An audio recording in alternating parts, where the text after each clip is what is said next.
When I start working with a painting or with an exhibition, usually, of course, I have to start with one painting and preparing it and grounding. But one important ingredient is my own impatience.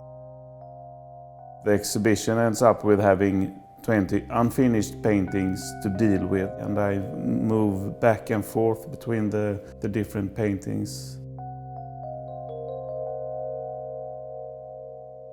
I do call them paintings, but they are actually collages or assemblages, and that method allows me to keep it open for a very long time. I can make a composition and keep it like that for a while, and then suddenly change, move the main character of that painting into another collage.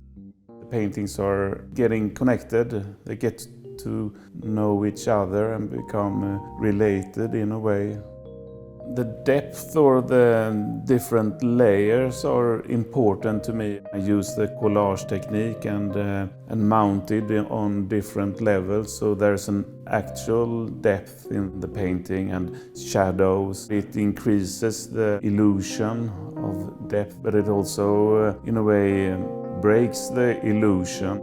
And I like the idea of the work carefully trying to enter our world outside of the painting itself. Like breaking the boundaries and the rules, since it's a square format, but sometimes a character or an object is moving outside of the picture plane as if leaving or just entering. I like the tension that happens between the process where everything is open, but in the end I have to decide for the final composition and fixate every part of the painting.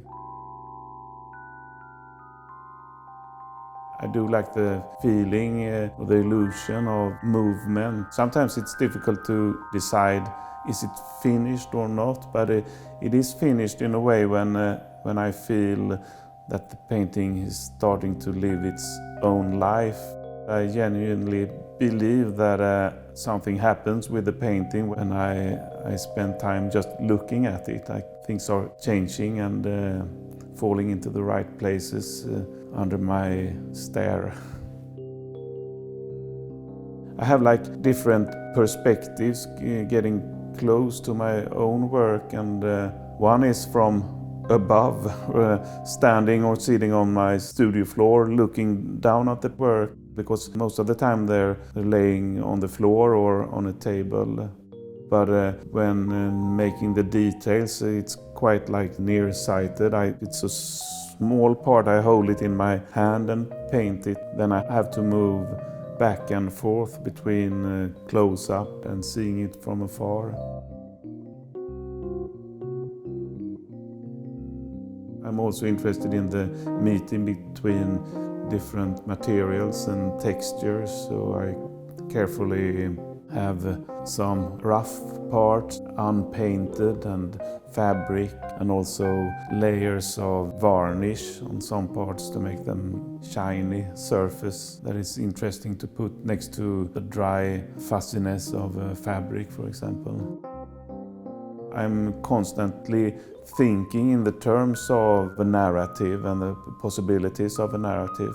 It's no problem if its narrative is reversed or upside down. I am interested of the quality of the dreams, the colors of dreams, but also the way the dreams are presented to us when we are asleep. The openness of them in terms of memory and interpretation. I think scenography is working not only with a specific painting, but also when I move that into an exhibition space, a gallery or a museum, the process starts all over again, and I'm doing, in a way, the same thing with the installation as I was doing in each painting. I do sometimes like to think of it as a stage, as a theater stage. Allows me to be an actor, but also part of the audience and also the director. And sometimes when I made murals of wallpaper. The beholder becomes a part of the narrative and the play when he or she is standing in front of my painting.